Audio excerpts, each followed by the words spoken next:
We want to jump into this thing and let Z jump in as she may. I've stalled all I can and I can't stall no more. Yeah, I think we gave her more than enough runway. We usually do. I'm just picking up the title name, although I'm sure you got it. Oh, I actually didn't. It wasn't up when I looked and I didn't go back. The Ballad of Paladin. Ah, Now, is that a Western? Is that what I well, it's come to the bird's understand? name. And it seemed like the song at the end of the credits. All right, let's do this thing. Welcome to this episode of the Prestige-ish Media Podcast. I'm your host, Craig Lake, and with me is someone who always says the only thing that matters is power and money. It's Dan McNair. Dan, how are you this evening? Craig, when I was a kid, we had this snack I haven't thought of in a long time, but it was Jell-O jigglers. Were Jell-O jigglers a thing when you were a kid? It was just the cups, right? And they just called them jigglers for a few Well, you could days. make like shapes and letters out of them. I don't know why, but after this episode in that wedding dress, I'm thinking of Jell-O jigglers. Oh gosh, yeah. It definitely supplanted the Selena Gomez boob dress. I would say it's a pretty even like boob for boob, but just the movement, like you said, was insane this episode. I So didn't know they could do that with AI. we are talking about the Ballad of Paladin, which is Euphoria season 3, episode 3. Dan, initial thoughts and a rating. So for me, this is the best episode so far in season three, but two was a pretty low bar. I wasn't sure if the wedding was going to be like the finale, but I'm glad we got to it here. Not all the content was great, but you get a lot of the characters together. A lot of cringe moments that I usually maybe don't like, but it kept me engrossed in the episode. And we get to see some bad stuff happen to Nate, who's had it coming through two strong seasons of this show. I wasn't opposed to that.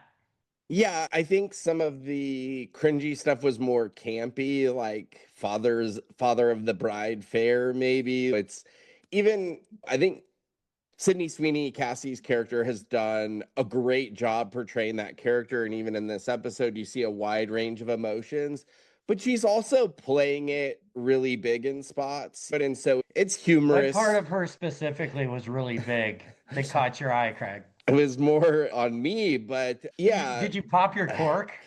I was trying to power through this cold, and yeah, many things were popped, including my Kleenex, but multiple ways. Oh, geez, how much did you go through? I didn't mean to walk into that the way that I did until I Oh, was there. wow, set and spike. Yeah, I definitely think it's a bounce back from episode 2. I think episode 1 is still my favorite so far just because it felt newer, and I think we got more of like the crime saga versus the personal drama.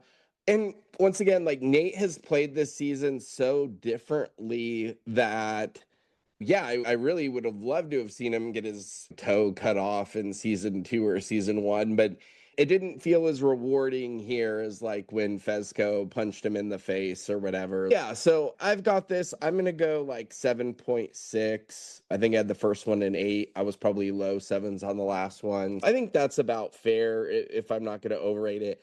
I could give it an extra 3.3 points just for Sydney Sweeney, but I'll leave it at a 7.6. I don't know if I gave it a number, but I actually have 7-7. Oh, So, okay. Okay. yeah. Yeah, you definitely said it was your best of the season, but I didn't hear the number. So yeah, 7.776. So we're close then. We get the Jules intro to start, and we see her with various men. We get the saran wrap scene. This like her Saran main wrap always keeps the trans boobs fresh. we got this guy that's a plastic surgeon that's like her main benefactor at this point. He says, I might just keep you forever. Didn't look like she had air holes in that thing. What did you make of the? We've seen a different version of this with Kat and her pay pigs and her sugar daddies or whatever you want to call this thing. What were your thoughts starting off here? Oh, I did mark the air hole over her mouth so that Okay, he so was it able to was an air kiss hole. her, Okay. and her hands were free, even though prolonged, like up over your head, like your arms are gonna get tired. I did one quote from her as she was first telling the backstory of how she got into this, and it was anything's better than retail. Yeah, Considering that's our origin story, that's our zero issue, I felt a very prestigious nod there. yeah, that's a good call out. And I will say I did hear her breathing, but I wasn't sure if they were trying to show it under the saran wrap or not. I couldn't really tell. And then I was trying to figure out how she was breathing. I was like, is she like creating air with her wrists? So good to point out that there was in fact some sort of saran wrap glory hole going on there. We end up starting secondarily at the Silver Slipper, where the one stripper still has her bedazzled neck brace on, and she's like shaking her neck and then grabbing it. I thought that was a nice touch. I think that's run its course, though.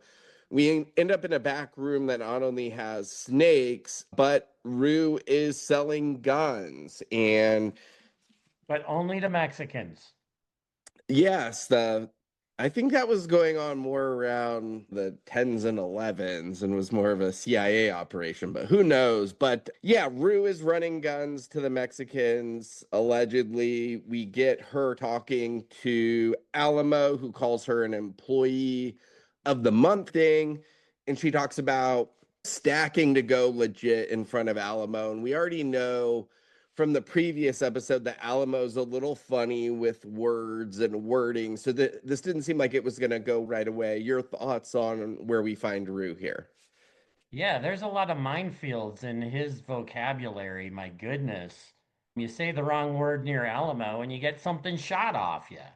Interesting that Rue's transitioned to a gun runner quite so quickly, but you could need that if you're up in a swine war or something like that. It could come in handy. Yeah, and based on the pig, I would think that we're going pretty quick episode to episode, but we haven't had a lot of linchpins here. Z, is it 1986? And you're just Oh, now telling us. I don't know what that means. It's Jesse Spano. I don't know what that means either. She's the girl from Showgirls, but I'm commenting on her hair more in Saved by the Bell. But did she play Jessie? Yeah, yeah. Oh, okay. No, I just had Elizabeth braids in my hair for a week without Berkley. showering. Oh, okay, so it looks good. It looks like you tried, but good to know you didn't. It's looks just like one of Jules's wigs. it's just the braids from several weeks ago. Yeah, so Z, we've got started here, but what's your initial thoughts and rating on this episode? Honestly, I didn't really like this episode. I feel like I'll give it a 5, Okay, so this is your worst episode of the maybe season like a so far? 4. I think you didn't like one very much. So me and Dan have it. Dan has it as his best of the season. I have it better than 2, but not as good as 1. It seems like you like it the least. Did you have any comments on the opening saran wrap scene with Jules, or Jules meeting with all her pay pigs, or any comments there? Yeah, it was like reminiscent of like Kat's online thing. It was fun. I thought it was fun. It felt familiar. I really I liked that part. It was funny that she acted like her roommate had to convince her to do that. And it's like you were literally doing it for free. Yeah, Season. I think that's a very fair point. Secondarily, what did you think of Rue starting out the episode running guns and Alamo confronting her about wanting to go legit? Oh, I thought like how rude to say that. That's basically telling someone like, oh, you're just a stepping stone. That'd be like being like with a guy and being like, oh yeah, like this is so fun until I meet like the one. Yeah, no, I didn't think that was a good move. I did think the way he presented his case to her with the lottery, I think was fair. That was a convincing argument for me. There's a funny thing in Always Sunny where whenever they have like court cases, like Mac makes these weird, like often dick shaped things to like magnet on each side of the board, what side of the court case you're on. And I think he could have taken me from like the middle to his side of the board with his lotto argument. That was very well done. He does tell her the only thing that matters is power, and how do you get power is money. To Dan's point earlier, we get the pigs brought in. So what I was going to say is the timeline's been a little confusing, but I think based on the pigs, we can assume this happened pretty close to the last episode. The pig gets shot. One of the strippers gets hueyed, and they start talking about breaking Lori's heart, which would involve the parrot Paladin. I didn't love seeing an animal. I didn't love seeing a pig get shot, but we don't really know the pig as well. But I certainly don't like the He, idea of the parrot being killed. How did you react to this, Z? first of all, the pig looked into my soul before he was shot. No, that was so sad. And then the parrot, like, yeah, I thought, oh, they let it live. But then Yeah. So I already didn't like where this was going. You don't seem to be as sensitive towards animal life, although you do love your cats, Dan. How did you feel about some of these animal predicaments? The first thing, no real pigs or parrots were harmed during this episode, Craig. Good to oh, is that know. true? I I don't know. Maybe Jules was eating a ham sandwich from the craft services table, but Yeah, no, I assume the animals themselves were generally safe based on this. Seems like it's filmed in California, so I don't imagine they can kill one of those flowers or any of these animals there during filming. I think it's more likely that they killed a pig on set than it is that Jules has eaten a sandwich in the last decade. I said Jules' cat might have been a better answer for me. He kills the Star Spangled Beaver on Jessica's shirt that she's sporting there from 2010. Is that a Bucky shirt? No, It's this just a is Star beaver Spangled. shirt. How was I to know? So, one thing, speaking of fur, we didn't call out that last episode with Maddie. Like, I did call out the fur coat, but I assume that's the fur coat that Nate gave her in high school, possibly. Interesting. Definitely. Yeah, so it still was cringy and awkward, but it is what it is. But we see her with maybe a different fur, like an arm fur this episode. They do confirm that's a rosary above her ass crack in the after episode. So not enough for it to be a cross, but a rosary. And she said God is everywhere in the after episode. So not sure how to take all that, but it is what it is. In my own notes, I just had that she had a cross above the ass crack. Cal Jacob makes a comment about her showing little more than her face, but it's a patented Maddie outfit for her to be barely wearing any clothes. Rue brings Jules to the wedding. It seems like Nate's pretty nervous, breathing in his bag. His brother is there.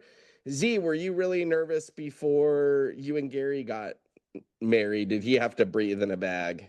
No, we were pretty much, let's go ahead and do this. Is it like an execution march? Dan, any wedding thoughts? Did you notice any wedding fashion faux pas? Did somebody wear jeans to this wedding, I or was do you have any that other takes? It was seems thinking like they do dress a little bit more slutty for the weddings in Southern California, but I would say that Cassie made 50 grand worth of flowers go a long way.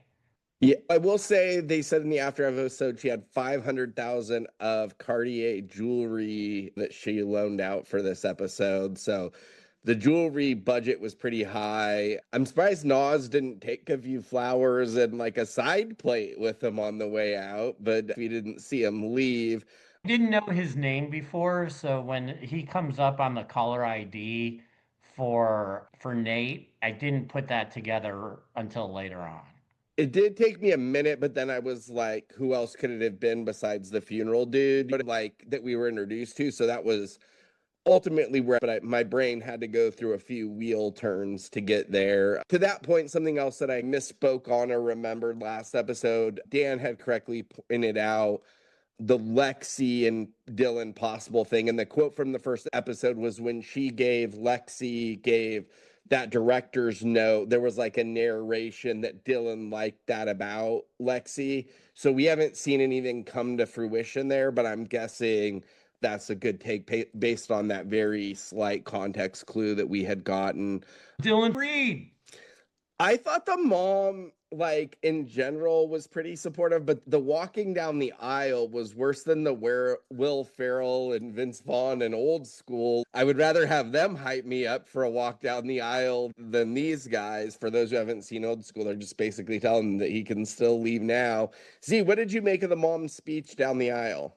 She was like saying that this was the last happy moment I'd share with your father, and like, how would I know this is the oh last happy Is moment of my are you life? building a tent? What the hell are We're you doing? we've got to I'm get her. putting it away. We've got to get her back on mic for next episode. Like having her untethered is bad for a million reasons, not just including her mic quality. But Yeah, but instead of cleaning before recording, I put my kids to bed now before recording. holy cow! So there's just so And then you many build a things that are campsite happening. while recording. No, I'm Um, putting it away. It's zippered in here. Dan, what did you make of the mom's hype man speech before the wedding? This is the worst pregame pep talk ever. This is the team that goes 0-18 with Coach Boozy Hound or something like that. And it made it that much funnier because you do get the sense that this entire wedding is going to be the car wreck that you want it to be. Well, the wedding, not so much, but the reception gets there. And I think that's what I wanted out of this episode. So I was on board. The mother's only good quote is "You are my masterpiece. Go get him," or something like that. And Yeah, good thing she didn't say it loud enough for Lexi to hear. Yeah, Dan and seriously. Dan and I spoke post up or pre-episode before you getting here. He had mentioned Jell-O jigglers, but certainly the slow motion of Cassie running down the aisle in her dress is one for the old memory bank. Any takes on the wedding dress or the wedding layout? The wedding dress was beautiful. The wedding was beautiful. I also agree that was way more than 50,000 in flowers. And also the timeline. How did she not have put like she didn't have the deposit on the flowers yet because they were still arguing about what they were going to pay for them. Yet like the pigs are still going back and forth. Lori was taking care of that pig before they could drop it off again. They do live on a farm and they do have chickens, but I do get you there. You did miss the part where he said this was a better wedding dress than Selena Gomez, and Craig admitted to going through a bunch of tissues. I He also ranks Sweeney higher than Selena Gomez. I did say it was a very close battle in the all-time It's wedding going to be a close dress battle for you list. later tonight. Speaking of which, Sydney Sweeney did have a 16-foot train for that dress, so making even your mom's jealous of that. I will remind you that I very clearly know what a train is, Jessica Z. I did And think what about your mom and trains? What did you say? I did think that she doesn't have enough energy for that. But I did think when they were leaving the wedding, I do agree with Dan's dichotomy that there's so many moments of this that are no pun intended train wreck. But I do think there are visually like picturesque things going on besides her boobs jiggling, up to and including like the flowers as they are leaving. So I did think they painted it a little like fairy tale esque as the ceremony part was closing before the thing. And you've got the evil Queen Maddie there stirring and plotting, and she's just unsettling to me the whole time. Any other thoughts as we pivot to what else is going on here? It I'm was ready like a for the Kardashian. reception. Let's It was get like some a toasts in. Kardashian wedding. And come on, Jules' outfit is horrendous. It's too much for your friend's wedding, right? The goal is you're It's not supposed to take it's not her attention. friend. It's Her Cassie is. friend's Like, friend's friends, yeah. especially when the groom was obsessed with you. Yeah. She was I don't even want to encouraged by be here. Rue. I don't even want to be here. I don't want So attention. you do agree that she is a vampire. We do get where's the quote I've got? Your brain cells out. It's over the two white trash guy are arguing over Faye, and they're talking about possibly kidnapping Rue. So we know we have this showdown coming with Rue dropping something off. We know they want to take the bird. Now they might want to take Rue, is what that conversation is going. Maddie talks about going to congratulate the bridal party, which Lexi tells her it might be smart for her to wait a few weeks. Dan's girl BB shows up. So her name is BB and she's pregnant, but the mouthy friend that we could never pin her name down shows up. We get a drunk speech from Cal Jacobs. We've got the James Brown cover band. Any other highlights from this portion of the wedding that you have, Dan? A couple things. I thought it was interesting. I don't know how much of it was by design, but BB's pregnant and she's revealing a lot. And there's that season one line from Maddie where she talks about how she would be pregnant, she would be the same, but Like she would look good, she would dress the same if she were pregnant, and it seems like that's what BB tries to do. But you also get that Maddie changed her number and was like avoiding BB, and it was like really uncomfortable. So I thought that was some interesting pivoting there. The Kel Jacobs toast was uncomfortable, but he's got that red dot scarlet letter. What do you really expect? I actually thought he was some fun comic relief at this wedding. Does did anybody know, and forgive my innocence of the sex predator website, but I did not know. I know that there's like a fictional or figurative map, and I know you could probably look it up if you What do you wanted mean to. fictional? No, I just mean figurative. Like I haven't ever looked at the sexual predator map. Z, tell us about it. They send it to your home, right? Like they notify When you? you're No, on I it, think you have when to you're like on just it, I'm pretty sure they just provide it. maybe I just Huh? haven't lived next to any predators, but I figure it's something you can look up, but it's not something I go Yeah, around searching for. you don't So wait, Z, have you're to. not on the list? You don't know? That's the only way she does know. That was my point is both the Men writer don't have to look it up. Men don't worry about that stuff. so I thought your apartment was nowhere near a school, though, Z. Wait, my house is literally at there's an elementary school at the end of our street. what did we make? So my things were both the character Jules and the writer, director, producer all knew about the red dot system very quickly. Second, Everybody does. I literally can't believe you don't know that's a real thing. You thought it was fictional. no, I just figuratively know it's an existable We thing that don't I could look go up. online seeing which of our Yeah, neighborhood people are sex predators. I look it up all the time. but There's you're someone who lives on at the end of our street, the main road that the school is on. There's someone that lives on that road. Z I is refreshing her feed right now in another window just to see if somehow it's been this is updated. this Someone sister freaking news catcalled me. is unsurprising. I'm just So I'm just Cal waiting to get Jacob creeped on. Cal Jacobs also talks about getting busted for getting with someone 2.5 months away from his 18th birthday that had lied to him. He explains that he just wanted the video stuff to jerk off to. And Cal admits to liking them young but legal. I'll let you guys insert any commentary here. Does I that know sound someone like like that. anybody? Z? Wait, Z. There's a red dot in her glasses. Did you see it, Craig? Yeah, I do see There's it. a red dot on Z. Look at it. There it is. It's actually just the shades of Craig. I thought the worst part for Maddie was when Nate's mom made her speech and talked about her like not liking the previous girl Nate dated. That seemed to be the most unnecessary thing. And it did look like Cassie felt bad for Maddie, to her credit. Any thoughts there, Z? She should feel bad. Dan. It felt targeted, very direct. I don't know if it was necessary. Who do you hate? Like, I would say the wife's friend or the friend's wife in this show that keeps ratting out Cassie and Nate is in the top 10 unlikable meter for the show. She's such a, like, she just runs to everyone and blabs her mouth as soon as she finds out anything happens. I feel that way about Cassie. Obviously, Nas confronts the husband for his money. I don't think it's ever a good call. Like, I get maybe he wanted to put some pressure on him by embarrassing him, but he's just creating more problems for him money wise by creating a scene there. What did you make of all that, Dan?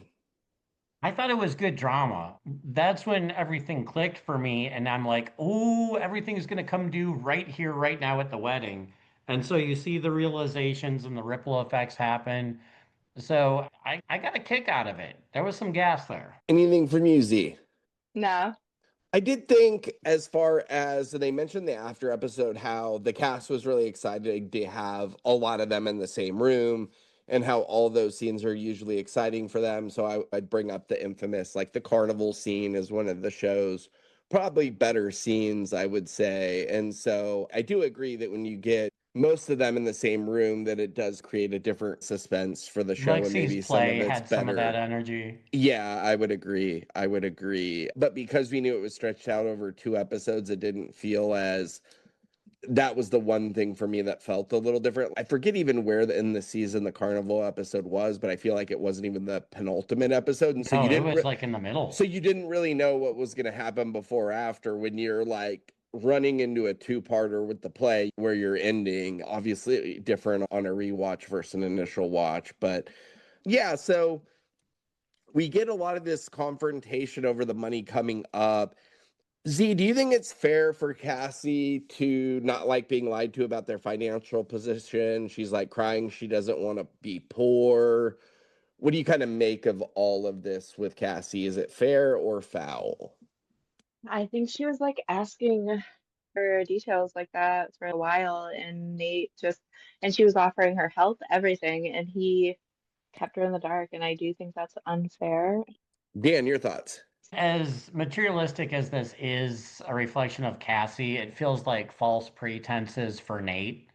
And when you're going into a marriage, there's a lot of partnership and legality. And if you come into that under false pretenses, it's not going to go good. I want my deposit back, sir. Here's your ring. I did see, I had a friend who said like his sister's husband, when they were dating, like he had all these cars and all of this available money allegedly. And as soon as they got married, he was like broke. So I do believe this happens. I don't think it's a great position to put somebody in, but obviously, ideally, you're not as materialistic. But I think Nate knew what he was signing up for here.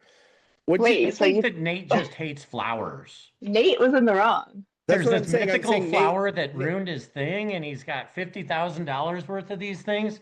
Flowers are his enemy.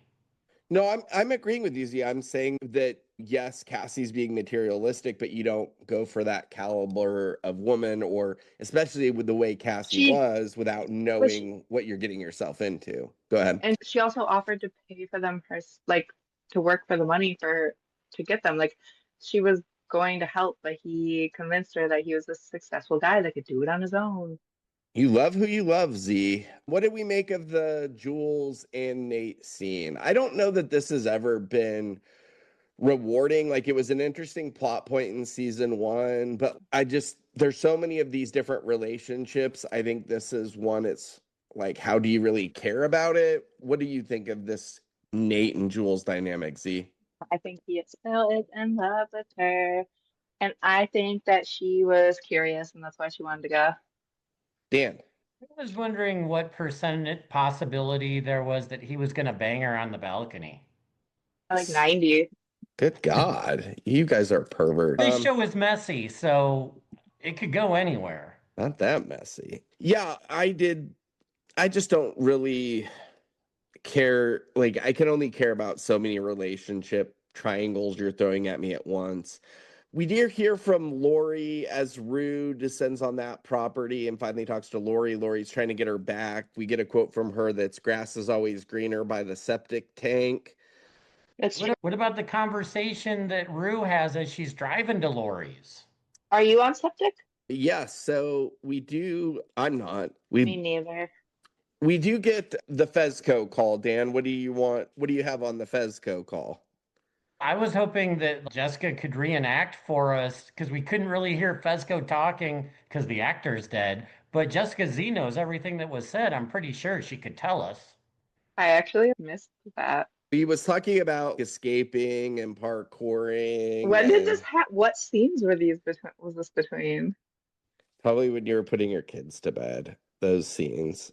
Rue was driving. No, She gets a collect call from the prison.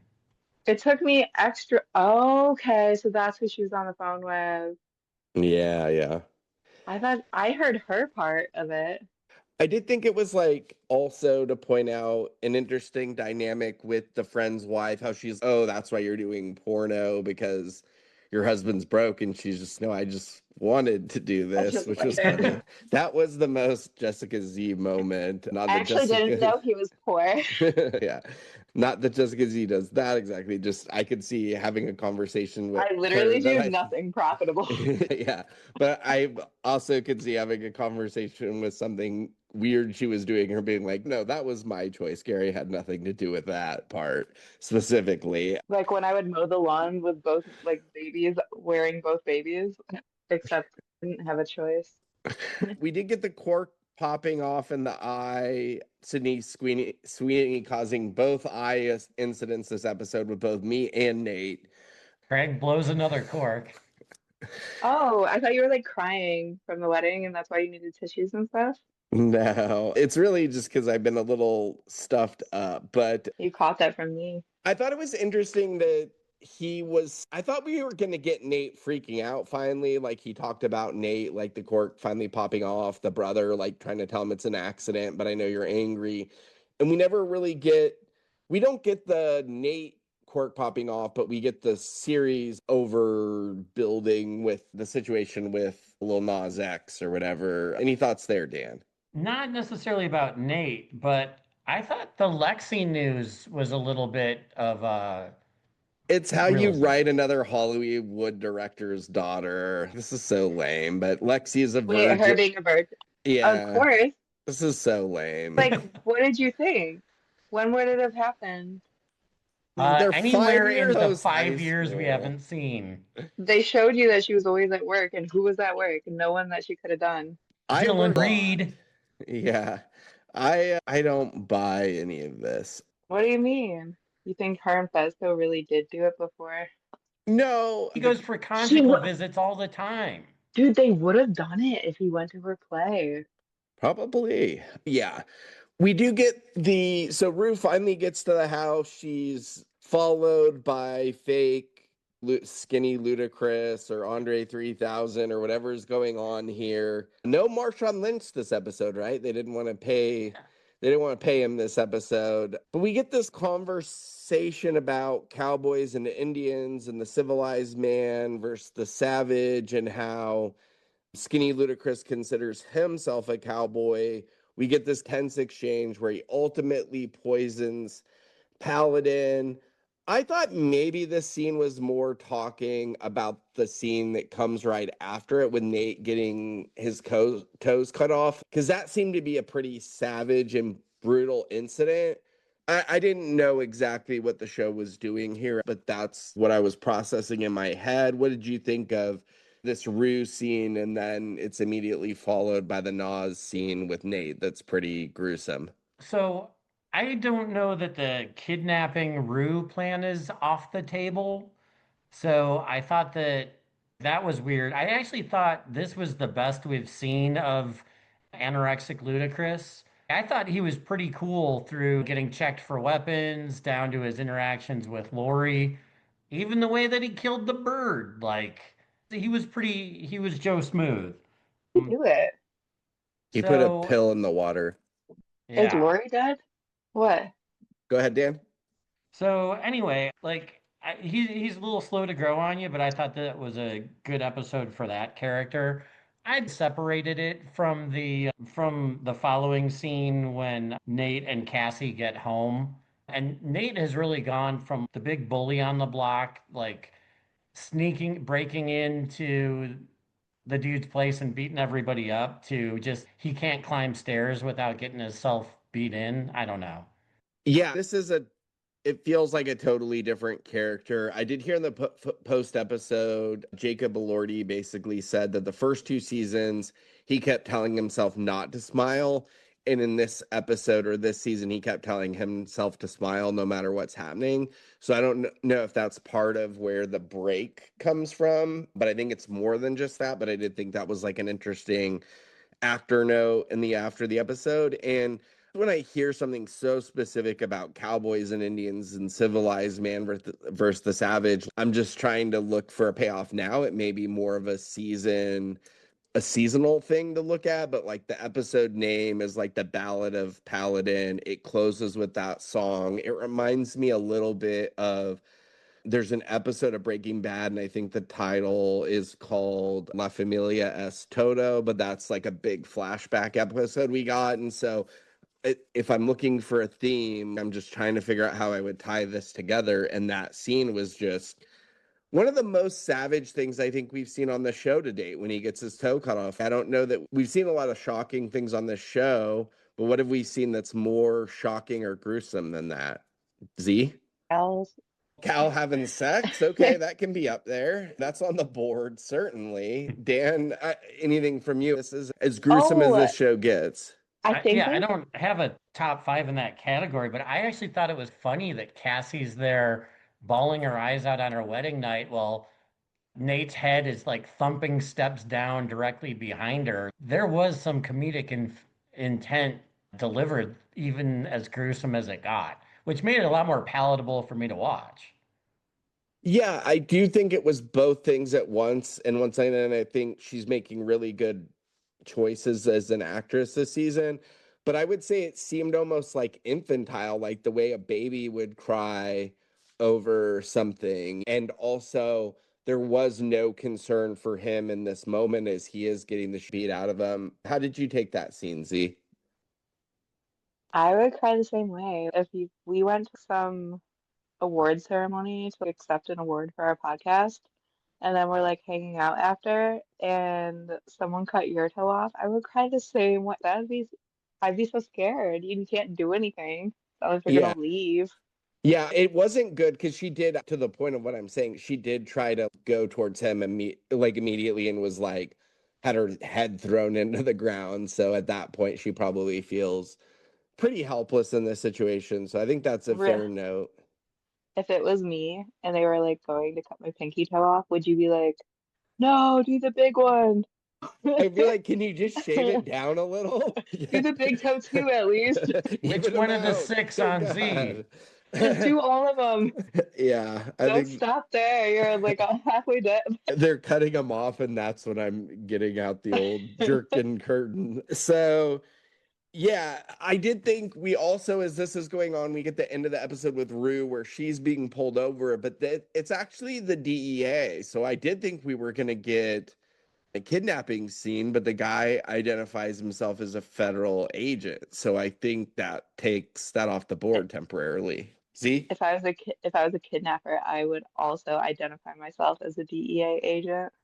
Yeah, I was expecting to see those hillbillies roll up, like maybe they paid the cops to pull her over and they were going to do an exchange, but we don't get that here. And we also, I'm just piecing this together, but we don't see the results of Rue and who she dropped off at the insane asylum or the rehab facility. It was is a better description. But remember, somebody was watching that. I have a hard time believing based on what we've seen here, that probably wasn't the DEA as well, I would guess. So in Fallout with Lori or Congresswoman Welch, there was the mysterious party yet to be revealed. We could be having that in this show with her. Yeah, I still think it's just more likely the cops are following the nonsense going on in the background. But yeah, who knows who's involved with what here? I know you always want to believe that your girl Lori, Congresswoman Welsh, is innocent and involved, but I don't know. I did think it was notable that Rue was listening to the Bible when she was pulled over. They do call her by her government name, Ruby Bennett, so they do not call her Rue. And then we do see the death of Paladin at the end and the Ballad of Paladin, assuming that's the song they played at the end. I didn't love seeing the animal die, although it was a very fictional, comical death. Like you could tell the bird was not real, it seemed. It's like its batteries were dying. Yeah. Z, any thoughts from you here on the DEA or the close of it all? First I thought that like Lori, is she dead? No, Lori, her parrot. I know, but why didn't she respond to him dying? she was She sleeping. falls asleep in front of the TV. That's She just slept through it. that's so sad. But so I thought she was dead too. But maybe she shares the water with the bird. It's possible. I But don't. Have we tested that water for minerals? if they haven't, that's probably what it is. But I That don't red light well on Z is killing me. I It's fine. I thought I thought that she like found the bird dead and called the cops on Rue. But maybe they'll like, oh no, do you think they're gonna make a Rue like rat these people out? I think that's what they're going to try to do. I would think. Yeah. Oh my God, and Fezco is the one that sent them after her. Who knows with Fezco, Is but Ashtray dead? Ashtray was killed in a blaze of glory last I season. didn't know if all the bullet wounds killed him. Yeah, I feel like he's dead. Anything else you got here, Z? Yeah, my list is just dead people and virgins now. How is that different from your normal list? Hiya. Right. Just want to say I thought that it was funny. I forgot to mention it, but that they had like James Brown like cover because like he hit women and Nate likes to hit women. It's a good string theory to tie together, Z. I didn't make that connection. And it was more like, It's I like mean, the he only isn't- thing I know. he wasn't Is- Ike Turner, though. I don't know. Yeah, if you're... she's confusing two black men, two No, podcasts. no, it's the only thing I know about James. I don't know a single song. I think he probably has. He has that They one all drunk did. news interview where he maybe talks about that. They all did. Dan, good God. Dan, any other thoughts from you on this episode? I think there's more that happened in this episode than the first two episodes combined, and that's why it's my favorite. Yeah, I think for me, it was just like being introduced to all the new stuff was so new. So while maybe not as action filled, all of it was surprising where we were. The only other note I had from the post episode segment they did that I didn't bring in is they took the pinks from the shrimp cocktail, and that was the inspiration for the flowers at the wedding, and some of the wedding colors was taking like a direct pink from shrimp. And we didn't talk about the ice sculpture. Z, what did you think of the ice sculpture where they had the like smaller Cassie and she was complaining about it and didn't want to lose her boobs, but also said it looked chunky? I thought that was funny. Any comments there, Z? That part too. Garrison kept interrupting me because I put on Finding Nemo for him, and he kept a fish, mom, a fish, oh, mom, a shark, mom, a boat, and At least he he's bothered. communicating now. Yeah. Dan, You didn't anything see the from you? shrimp in the wedding, though. What is the shrimp about? It's just the coloring they used for the flowers. They compared it to shrimp cocktail, and that's how they drew the Is colors their out. shrimp cocktail like special to I think there Nate was and like an Cassie? ice sculpture that was filled with shrimp cocktail in it, I think, but it was just, I think, the bougie Hollywood, like the lavishness of the It was so reception, Kardashian. like there was lobster and caviar and shrimp. That would piss me off too if someone owed me money and then they're having that wedding and I don't even get an invite. But I know I wouldn't be invited because like why would they like have such a lavish wedding when they owe me? Dan, any comments from you here as we close out? Oh, I'm ready for next week. Cool. I felt like it was moving very fast this season. I kind of figured that the wedding would be like the season finale. That's what Dan said before or after Yeah, I you agree got with here. you. It is saying it's 8. So yeah, we do get 8. We're headed all the way to You got Memorial a Day bonus with too? this.